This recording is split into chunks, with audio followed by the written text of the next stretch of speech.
Hi, just another day, another car live. Hanging out in my car, making the most of my time. The usual. If you are new here, I typically hang out for about an hour or so in my car. You can ask me anything. If you have any questions about abuse or recovery, something that you've gone through or are going through, or maybe a friend or family member is going through. I am pretty much an open book when I'm in here, so please don't hesitate to ask me anything.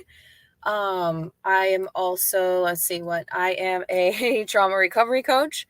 I offer one-on-one coaching for people who are in an abusive relationship, need to get out of it, or are recovering from it. You suspect you might be in one. You can book an appointment with me for that.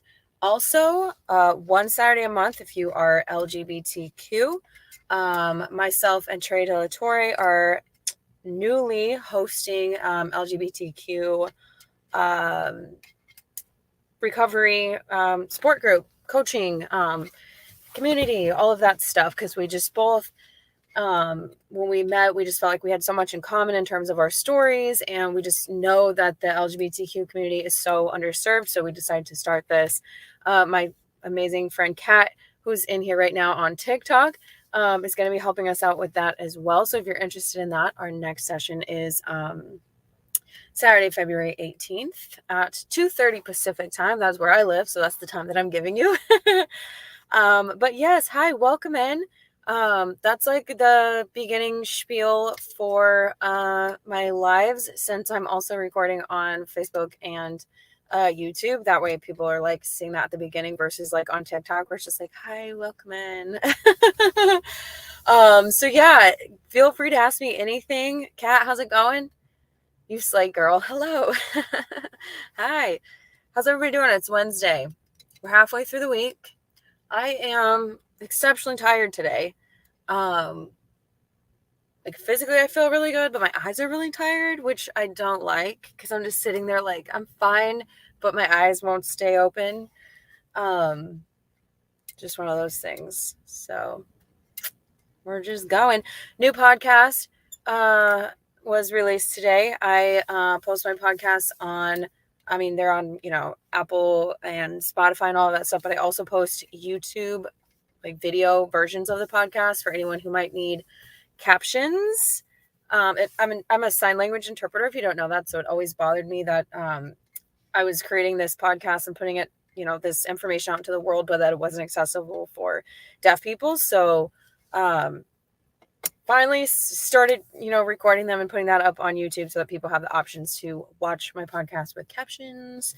But yeah, brand new episode out today. And I talk about how a lot of times when we first meet an abusive person and we think that it was just this chance meeting and it was fate and it was just like, oh my gosh, I can't believe we just sort of like fell into each other's lives. Like, how did this happen? That it was actually plotted on their end. Like, they're several steps ahead of you because they're sort of like watching you and watching for like when's the right moment to make their move. And you have no idea, you don't see it coming. So again, you're over here thinking that this was just a chance meeting. They're telling you it was just a chance meeting, but they never noticed you up until that moment. But then all of a sudden, oh my gosh, they're putting you on this pedestal, they're love bombing you, all this stuff, and you're just like eating it up. But they actually have been planning that out. So I talk about my experience with that. Obviously, being a little over a year no contact, I have the ability to look back and make sense with the knowledge that I now have as a survivor who's read a lot of books, who is, a certified trauma recovery coach now. It's like, wow, yes, this was another tactic, and in fact was the first tactic. So that's today's podcast episode, if you want to check that out. And if you do, let me know what you think. I'm always interested to hear your perspectives and your experiences with those kinds of things. Kat does not feel good emotionally or physically or all of it. I suspect that my kiddo is starting to get sick again. We were sick at Christmas time. That lasted 2 weeks.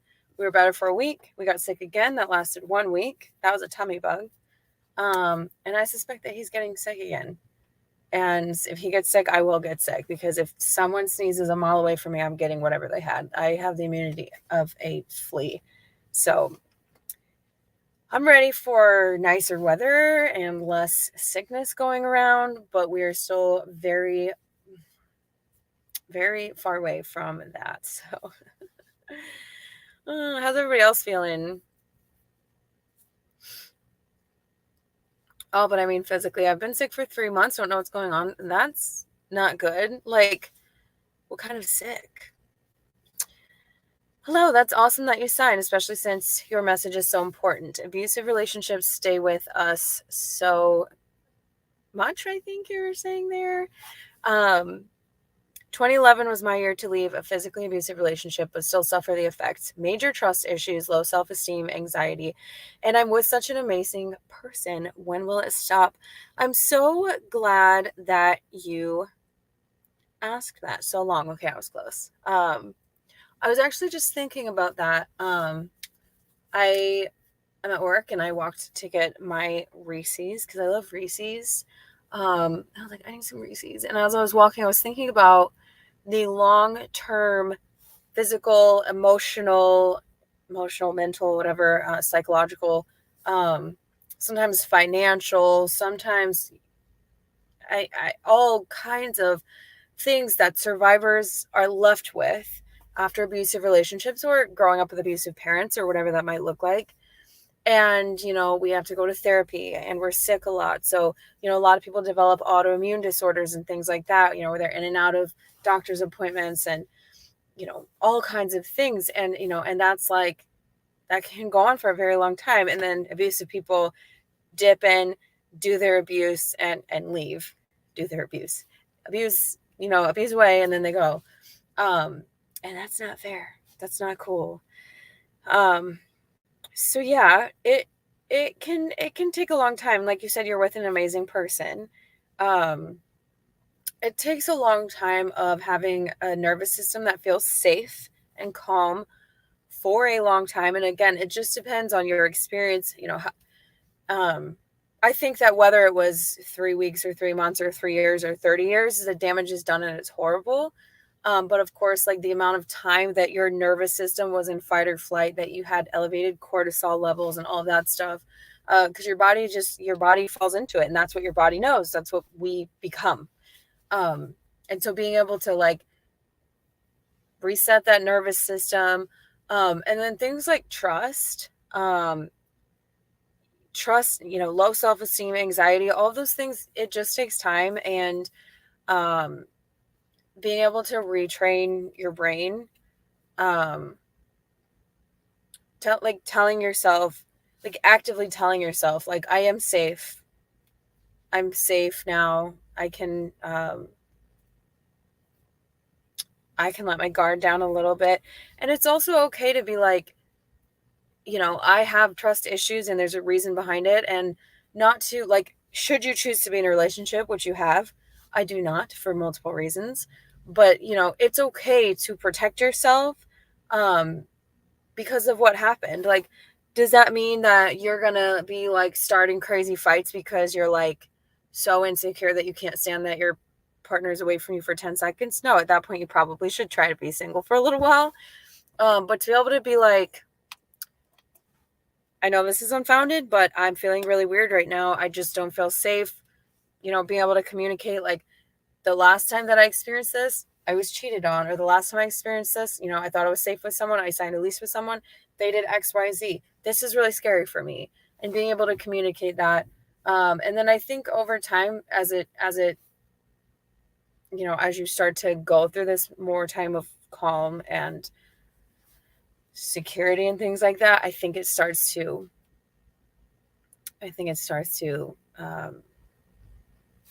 I don't know. My brain just turned off.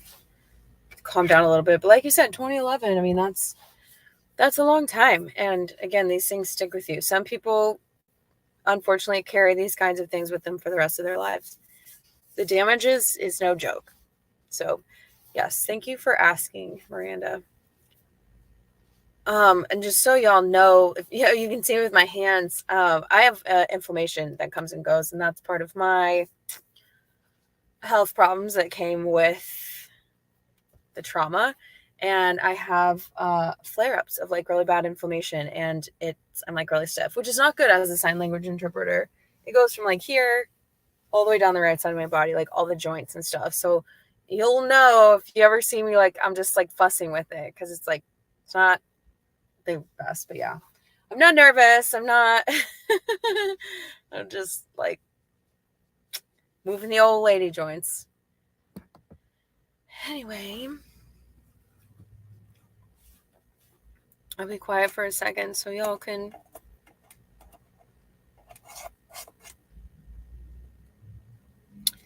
think.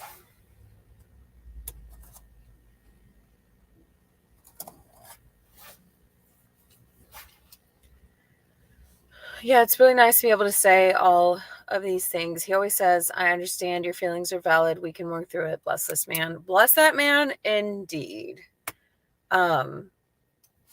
That is pretty awesome. And I'm very happy for you that you have that, because that's being able to communicate what you're thinking and feeling is huge, because a lot of us trauma survivors, people who are like doling out trauma, all of that, like, we weren't taught to understand and be familiar with our own feelings, let alone communicate them.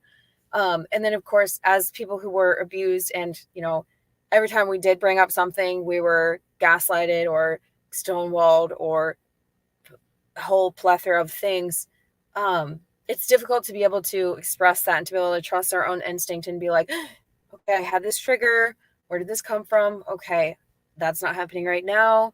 I see this, and like go on from there. But then to also have a partner who's like, I get it. That's okay. It makes sense that you feel that way is a big deal. So I'm very happy for you. No physical therapy for the hand issues. No, mostly because, hey, Jules, how's it going? Ghost. Haven't seen you in here for a while. It is very quiet in here. There's 11 people, but they're all just hanging out. Y'all can ask me anything. Like, even if I'm in the middle of talking, I will get to you. I'm really good at circling back. So, yeah, no, I used to go to physical therapy when I didn't understand what it was, but it's all just inflammation. One thing that does help is my diet. If I have a very strict diet, which is I'm just like not in a place for it. It goes away quite a bit, but again, it all depends on like the level of stress that I'm in, and I think sometimes that if I do either overwork or do something the wrong way, it just triggers it again. Because again, like the body keeps score, right? So with mental trauma and physical trauma and like all the things that go together, it's like my body knows this is what we were doing for so long. I mean, literally for I felt like this, but only worse, for over a year when I was with my abuser. So yeah, my body's just doing its thing. I know, sorry, I've been going through shit in my healing era and changing my entire life. You do not have to apologize for going through shit and going in your healing era.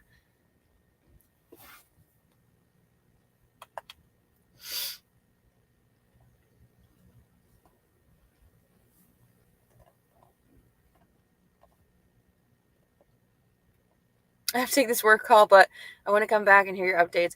Cool. I'm just hanging out. I'll be here for the next 40 minutes if people are hanging out. I don't know. Sometimes it's really slow in here, and sometimes, like, I don't know, last week when I went live, I try to go live once a week.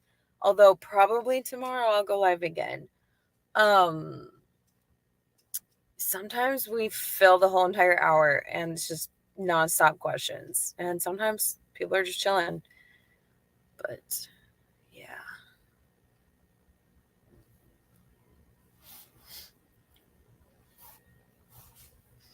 I don't really have any updates though. I don't know. It's weird. I don't really like talk about my self that much. Like I tell stories and I explain things. And I like mention things about myself, but I'm not like, I don't usually be like, okay, this is what's, I guess, updates about what I'm doing like professionally. I don't know. Yeah, last week was really good. That one turned out to be really, really good. I forgot I was gonna try to download the full TikTok live and post that on like YouTube and Facebook because the whole live was really good. But when I went to download it, I didn't have that option. So I don't know if they don't allow you to download lives anymore. I couldn't figure it out. I used to be able to. So I don't know. Oh well. Not everything is for everybody. Some things are for only the people who are hanging out in my lives. It's deaf weird to put my shit out there. You are the person with the blueberries, though, right? Yes, I am. I don't know how else to describe the video I'm thinking you're from. The birthday video, the blueberry girl, all the things. Yes, totally. That's me. That's me. Never thought that would be who I was. But yeah, sometimes I think about like, I don't know, like making a shirt for just for myself that says, yes, I'm the blueberry girl or something like that. Like, oh, or like now I can eat my blueberries in peace or something like that, but I'm not creative. And like, how fun would that be? Like, y'all know me from the birthday video, and then you see me pop on in a TikTok or in a live, and I'm wearing a blueberry related shirt, and you're like, yes, that is Blueberry Girl. Oh, I love it. Well, thank you. Um, and back to you saying it's weird to put your shit out there. Do you mean like in lives it feels weird? Um, I know it does feel weird. And sometimes, like, if you're concerned about your safety or you're concerned that, like, your abuser or, like, a family member might be able to see my content and stuff like that, um, the safest place to go on is TikTok because it's not, like, saved where you can see the comments and stuff. Um, Also, if you're ever concerned about it, when you come in, just be like, hey, don't click on my stuff and post it publicly because no one watching it afterwards, I don't think, can see that. But in terms of like when I'm live and people are hanging out and talking, it's usually a pretty safe place. On TikTok, I have a moderator, Kat, my friend. And Kat catches the trolls very quickly. But also every once in a while someone does come in and they're just a troll and they'll say something like, oh, you're coach and you're dumb, or they might say something rude to you, but they get kicked out really easily because they're literally just there to try to upset somebody and they don't actually know what they're talking about or care. So, um, yeah, this is usually a pretty safe place. Cat eats. Cat does eat. You just often before I even see it because I'm like reading something out else, and then it's like Cat has moderated, and I'm like, okay, all right. But yeah, we like to keep this a really safe space, and we've had times where people have come in and shared something like so incredibly vulnerable, and everyone's like really supportive. And apparently talks about themselves in third person. That's okay. We all have to sometimes. Is it weird that the video got all the attention? And it's weird for me because, okay, hold on. Let's talk about the video first. It's not weird. I recently counted up all the views I got, and I think it was 63 or 64.3 million or something like that views across, TikTok, Instagram, Facebook. And the reason why it got so much attention is because it's controversial, and it should not be controversial. And so that's why it's so powerful, is because I'm showing, obviously, I'm showing covert abuse and what it looks like, and this sneaky tactic that's hard to catch if you're not like, if you have an untrained eye, and what a survivor or victim of covert abuse or any kind of emotional, psychological abuse can look like in terms of body language and their response to the person who's abusing them and things like that. And this is like over like sustained, like this was over 2.5 years of nonstop warfare in my brain and body, right? And so you have millions of people watching this, seeing themselves, seeing a family member, seeing their mom, their loved one, their friend. I even had one person who, hi Megan, I'm doing well, thank you. I hope you're doing well, too. I had a guy who came in and he was like, I watched this and I couldn't figure out why I didn't understand it, and then I realized that I was the person behind the camera. That's rare, right? Most of the time it's either someone who has gone through that or is and says, I see myself in you. And then on the other hand, we have millions of people who are looking at it and discounting it as someone doing it for clout, as someone making it up. People will call anything abuse these days. Oh, well, if if he's abusing you, because if you don't know, I'm a lesbian, but everyone just assumes that I'm not. Everyone assumes it's a man, especially men. And that's not abuse. Oh my gosh, he went out and did all this nice, stuff for you. You should just be grateful, all kinds of stuff. So, and then people are going back and forth in the comments, like, battling it out. And so that's why. It's because it's controversial. It's controversial. And again, it should not be, because we should all be educated on what covert abuse looks like. First of all, what overt abuse looks like, because a lot of people don't understand what is abuse. What is considered abuse? Most of us were raised to think that, right, it's a man who physically attacks his wife. I'm going to say a couple of things, so trigger warning if you need a minute. I'm just going to say he, because this is what we were all taught. He punches her, or he puts his hand around her neck, or he, sends her to the hospital. Like, we're thinking Goodbye Earl. We're thinking like Enough. What I think there was like a Beyonce movie, a J-Lo movie, where these women are like fighting for their lives. Of course, like it's like these badass, like whatever, and doesn't end how it usually ends in the stories that we know. But it's, if you didn't go to the hospital and if you're not covered in very obvious marks, it wasn't that bad, right? But that's what we're taught about abuse, and that's overt abuse. We know what that is. But really, there's so much more to abuse. Physical abuse, someone could physically abuse you without actually laying a hand on you. If they throw something at you, if they block you from leaving, that's physical abuse, because your physical person is being prevented from leaving. Driving recklessly with you in the car is considered physical abuse. So there's so much that people don't understand, and I've only touched the surface of physical abuse, let alone psychological abuse, and people just do not understand that. And a lot of it is normalized. So, calling names, people are like, well, yeah, everyone gets mad and they call their partner names. And like, probably most of us have gotten in a fight, even in a pretty healthy relationship, and called our partner an a-hole, or called our partner whatever. And so that's normalized. We really shouldn't do that. Getting in like yelling arguments, all kinds of things that like we grew up seeing on TV, our parents were doing it, all of that stuff. And so it's so controversial, because people think that it's normal. So they're coming in saying, that's not abuse. Everyone does that. When in reality, it is. Gaslighting, manipulating, stonewalling, checking your phone all the time. It's okay to have each other's passwords and feel comfortable and safe. The other person can log on my phone and, look up the weather or look up something else. And that's fine. But to open my phone and go through my phone and then question if I'm deleting stuff and this and that, that's normalized. It's not normal. That's controlling. All kinds of stuff.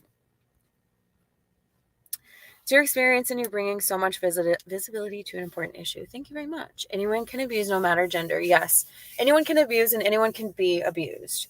Because again, so many people think it's a man abusing a woman, and then people will come in and say, well, women abuse men too. And that's true. Men abuse men, women abuse women, non-binary, transgender people, all of those can be abusive and can be abused, regardless of race, age,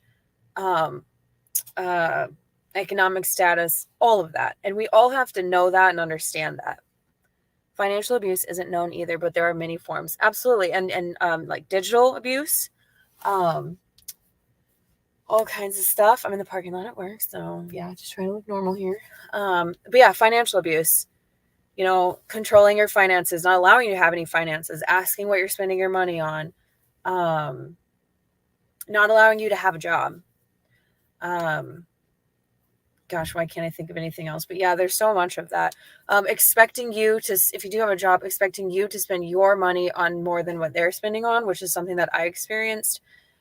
Financial abuse was the one that I experienced the least of, because very quickly, when I went back to work, I realized that my money was going very quickly. And I was like, man, I just worked and like I earned a decent amount of money, but where is it? Because they weren't paying for anything. So very quickly, I was like, we're paying for half and half for everything. I don't care if it's a $5 coffee, half and half. And I set that rule, and it stayed that way. So I feel very lucky that at least I wasn't so financially like burdened, but very like very often they would test that boundary and try to convince me that I needed to pay for more for whatever reason. And throughout the relationship, they didn't really have a job. Like they would have like a little hobby job a couple hours a week. And like once a month for 2.5 years, well, I might not be able to have a job anymore. So maybe I'll just stay home and you can pay for more stuff. If you don't have a job and you can't pay your part of the rent and half of everything that is an expense for this household, you need to move out, or you need to call your parents and ask for money since they're the ones that bailed you out. For some reason, that was the one boundary that I held solidly, which kind of sucks because I think I would rather have, like, if I, we can't go back, but if I could, I'd be like, well, I'd rather be out a little bit of money than having, let them plow through this boundary, let them, right, force their way through this boundary. But that's the way of it. Hi, Marv. Welcome in. Keep speaking up. Your content helps people. Thank you so much, Megan. Even your partner starting to suggest that you're not responsible with your money is a red flag. I agree. It's not your business. And, in some ways, if you are married and you're making choices that affect the household, then the other person can be like, hey, can we talk about this? Like, I just want to make sure that your choices aren't going to affect me financially. But like what you do with your money is your money. Like, I don't care, whatever. But what happens is so often we think that if we get married, especially if it's with a man, that they're the man, so they're in charge of the money. Because that's like what we're coming from. We're coming from generations of the man literally owning you. Like, you're their property. Like, I'm obsessed with like Tudor England, and that's literally like girls were born to be the property of their dad. So the dad could earn money from the husband's family who buys the woman dowry, and then you become his property, and you better make him some freaking sons so that it can be passed down. Like, this is what we are all coming off the back of. Like, obviously it's like tapered down over the centuries, but no. If I'm working, and if I want to, obviously, as long as I'm not running our family into like, horrible debt, being responsible with my money. If I want to buy another plant, I'm going to buy another plant. You know what I'm saying? Leave me alone. And don't ask me what I spent $12 on at Target. Like, that's none of your business. You have your money, I have mine. I'm a very independent person, and I was single for a very long time before I met my son's dad. And I don't actually like the setup of how most of us view relationships, and the way, like, I'm just so independent that, like, if you want to be in my life and I'm going to be in your life, you better give me some freaking space. Like, I just can't deal with it. Anyway, so, and it's weird. Sorry, Miranda. It's weird for me because I don't talk about any of it. No one knew about any of it, and it was so long ago. I only just recently kind of got inspired to share sometimes. A lot of people in my life judged me and made me feel worse. I'm just learning how to communicate instead of completely shutting down. Yes, well, I'm glad you're here, and I'm glad you are sharing. I know it's really hard. It's very vulnerable, and so often as survivors, we just want to be seen and validated, and like we want to be able to just tell anybody, like, yes, well, I was in an abusive relationship, and they're like, oh my gosh, well, I'm so glad that you're here now and that you're safe, right? Not like, well, why didn't you leave sooner? Why didn't you tell anyone? Like, why didn't you blah, blah, blah? And some people mean well. Like, I told my aunt, she's like, well, you should have told me. And I was like, first of all, I'm not that close to you. Second, you live in Indiana. And third, that's not how it works. But like, certain people, you can't, like, they're not going to get it right. But it's very vulnerable because people, again, that's why that video was so controversial, because a lot of people are going to say, well, it's your fault. You stayed.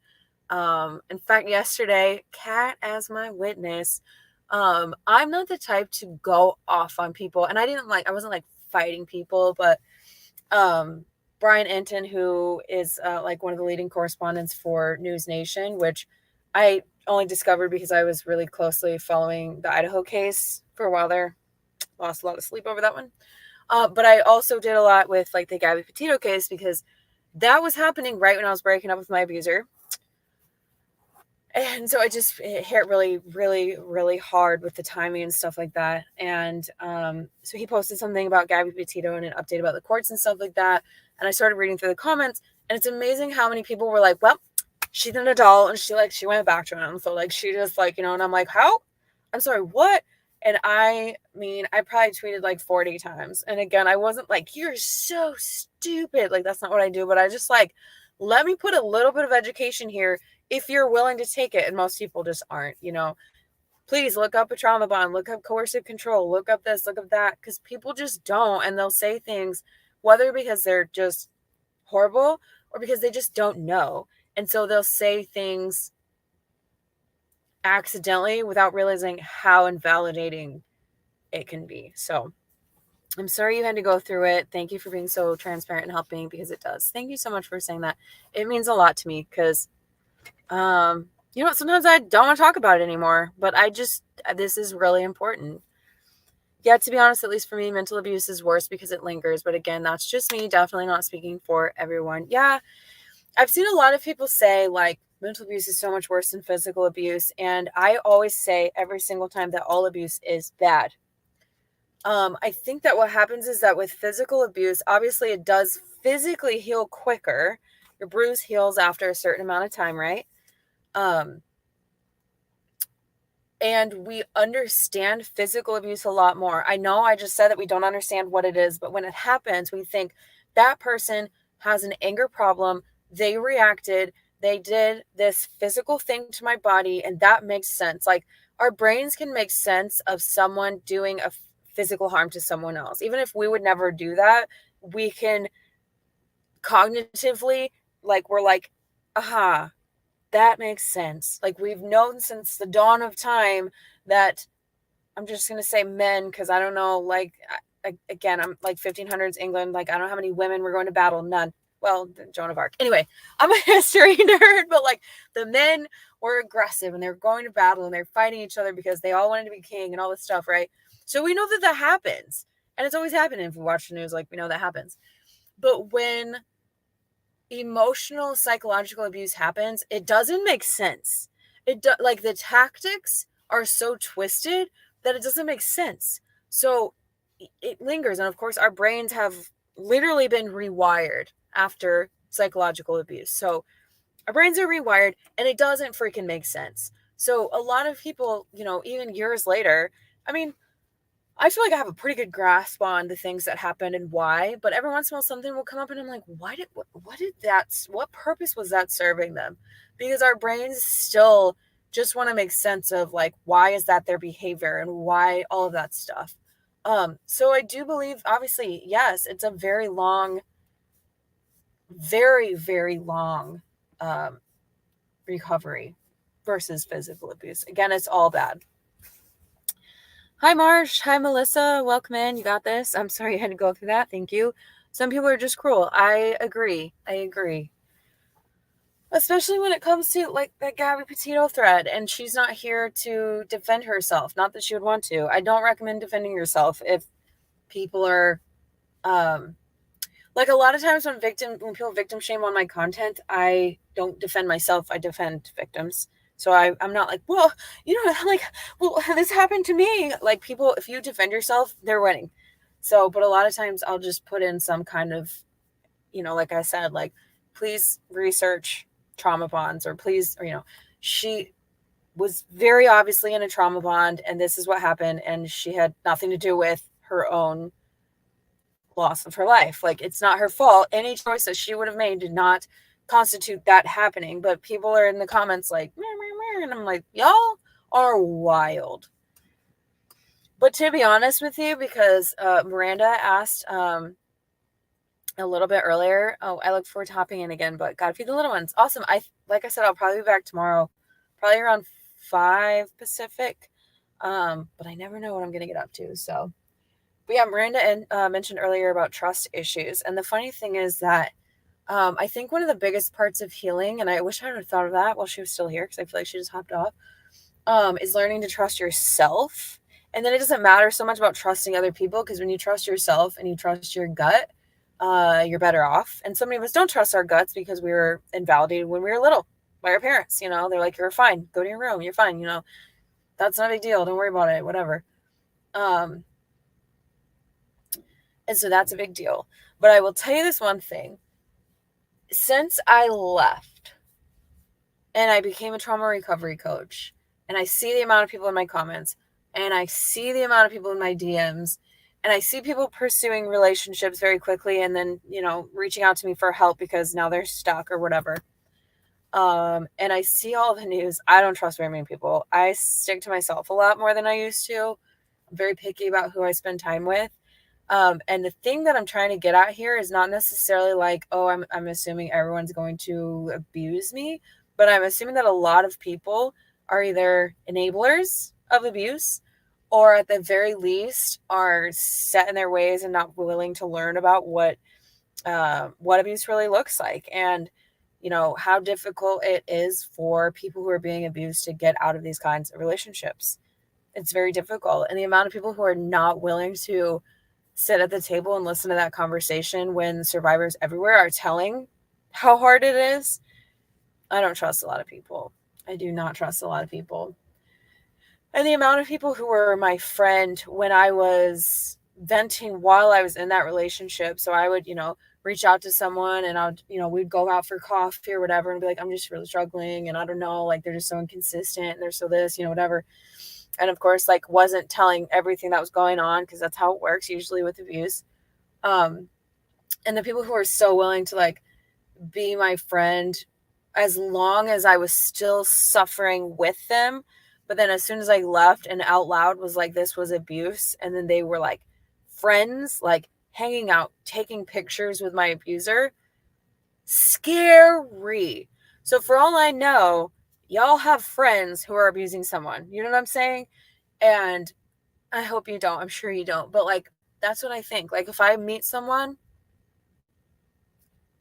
for all I know, you have enabled someone's abuse. And you know what I mean? Like, the amount of people who are okay turning the other way with this kind of stuff is scary. And none of us should be doing that because, again, and I said this earlier, is the amount of just absolute shit that survivors have to carry forward. Trauma, physical, emotional, psychological, financial, all that stuff we carry forward. And abusers are just over and over and over again getting off scot-free. There are people in this world that I promise you have seen my abuser do some heinous shit or say, or have seen multiple women go crazy while in a relationship with this person. And they are still going skiing with this person, working out with this person. I don't know what they're doing, going camping. I don't know. You'd think at some point you would say the pattern actually seems to be, we have to stop saying, well, this person just keeps attracting crazy women who go, break down and call all the time and do that. Oh, they're all so insecure and they always leave in such a dramatic way. Stop and look at the pattern. Do you really think that this person just has really bad luck? Like, that's what their mom would say. Their mom would say, man, they always end up with, do they? Or do they meet people who are doing okay, who definitely have some trauma, but they're doing okay, and then they absolutely destroy them? Stop and look at the pattern. And stop, put some space between you and that person. And also, I guarantee you that you will see that that person doesn't actually care about you and that they're only reaching out to you when they need something from you. Because abusive people don't have friends. Abusive people have people that they call forward when they need a place to stay, when they need a ski pass because you get a discount, when they want to go on a trip and you live on a beach in California and they just want to use you for your house and your property. So anyway, kind of set me off there for a second, but that's the truth. Hello, the trauma lady. How are you? I always love when I see people pop in that I haven't seen for a while. Anyway, yeah, that was my little offshoot there. But that's the truth. That's the truth. Yeah. And if you're sitting here watching this and you're like, shoot, I think I probably have enabled someone's abuse before, that's okay. You didn't know. Don't do it again. Like, learn what abuse looks like and pay attention to what's really going on. And if you feel like it, reach out to apologize to their victim. You know what I'm saying? Like, reach out and be like, hey, I'm really sorry that I don't expect you to be my friend now, but I see them for who they are now, and I'm sorry that I wasn't there for you at the time. You know what I'm saying? I guarantee no one will ever send that message to me, and that's fine. I don't need it. But like, know better, do better. Exactly. Thank you. Know better, do better. Same with racism, y'all. Same thing. We don't know everything. We don't know everything that people of color are experiencing. Or, most of us, we don't understand what abuse looks like. We don't understand all that stuff. But when someone says, this is a reality, we can learn from it. Learn from it and do better. Know better, do better. I love that. That's so important. Because it's not our fault that we don't know everything, right? It's not our fault. We can't be expected to know everything. We're not perfect. But if we pay attention to what people are saying around us and filter out like all the dumb messages that society has been giving us, I guarantee you that when you see, for example, a couple on social media that break up and you see both of you will be able to pick out which one is the abuser because it is so obvious. You will see two people, and instead of picking the side of the abuser, which many people will do, you'll be like, this is so obvious to me, because you have done your research and you have listened and you have paid attention to what this looks like, and people can stop falling for the facade and the mask that abusive people wear. I did have to throw that in there because that's might be something that I have seen some TikToks on lately. Yeah, it will mean a lot if you reach out. Yeah, and I know that can be really scary because you're like, well, that person probably hates me, but you never know. It's very validating. It's validating. I had a lot of people reach out to me who were not enablers to my abuser, but they reached out to me once I started talking about it and said, hey, I feel so bad that I didn't say anything sooner. I did notice this. I did notice that. I wish that I would have. And I'm like, you couldn't have helped me when I was in it. You couldn't have helped me because I would have not really been able to see that what you were saying was true. You had concerns, but the fact that you reached out to me now is very validating, because sometimes we do still feel crazy. Even though I 100% know my truth and I'm at a place where nothing really makes me question that, it's still just like, damn, to be seen. And I wish that for everyone. I wish everyone had that kind of validation, because it does feel good, even though you don't need it. Your truth is your truth, and you know your truth. Holy, I needed you in this. My dad told me he didn't care how I feel when I have COVID. Yeah, that's yucky. That is very yucky. I'm glad you're here. And I'm glad that this is what you needed tonight. And I care how you feel when you have COVID. And if you still have it, I hope you're okay. Educate and incorporate into behaviors. Absolutely. Incorporate into behaviors so you can do better. So that the next time you see something come up, you know how to respond to it, and that you can hopefully support someone who's going through it the next time it, happens, or, just grow and understand that, like, because we're all just like living in our worlds like this. And how many people are like, it seems like there's a DV issue going on here, but I'm going to stay out of it. Now, I'm not saying that you need to go to that person's house and risk your own life. You could, if you really care about that person, right? We have to protect ourselves, but it's like the whole, like, I'm not picking sides, or I don't really know because this person said that person did that. We can do better. We can do better. And I know it's confusing when, because people are like, there's two sides to every story. And it's confusing because sometimes one person doesn't say anything at all. And so a lot of people will think, like, for example, my abuser doesn't say anything at all. And so a lot of people will look at this and think, well, you're the one still talking about it, and that person's moved on with their life, so you're probably the abuser. You're probably the problem. Or you do see two people, sharing, like, maybe you're a sibling or a friend and you're in the middle of it. Like, I can think of several relationships where one person will tell me one thing and another will tell me another thing.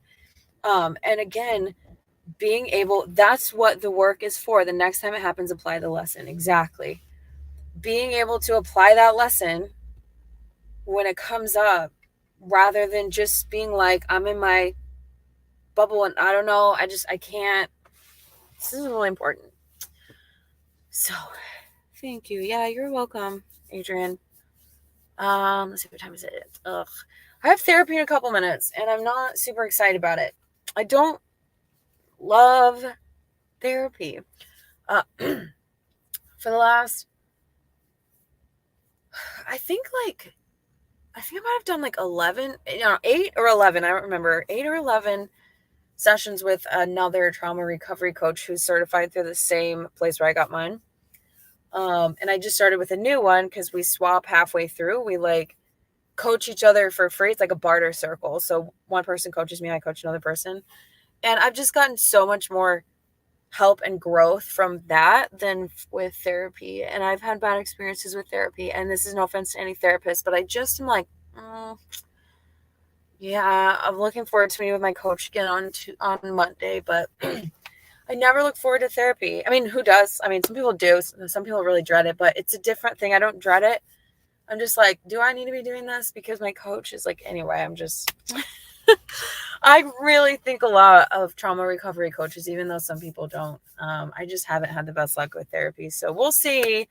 If I still feel like this, I'm going to follow my gut and just stick with coaches. I love them. So, and I was pleasantly surprised because my new coach is a man. And when he popped up, I was like, don't trust a lot of men. And he was like, thank you for telling me. Are we working through this? And I was like, mm-hmm. And he's awesome. He's very helpful. So anyway, thank you. Yes, I call those rubber band moments. I love that. I love that.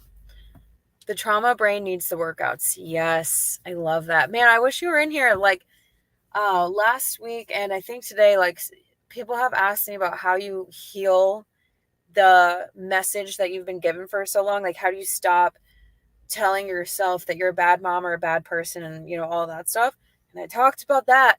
And I talked about like, changing the pathways and all that stuff. And I was like, the rubber band, the workouts, like that's just so easy. Send them my way. I will. I definitely will. I'm glad you popped in here because sometimes I forget about.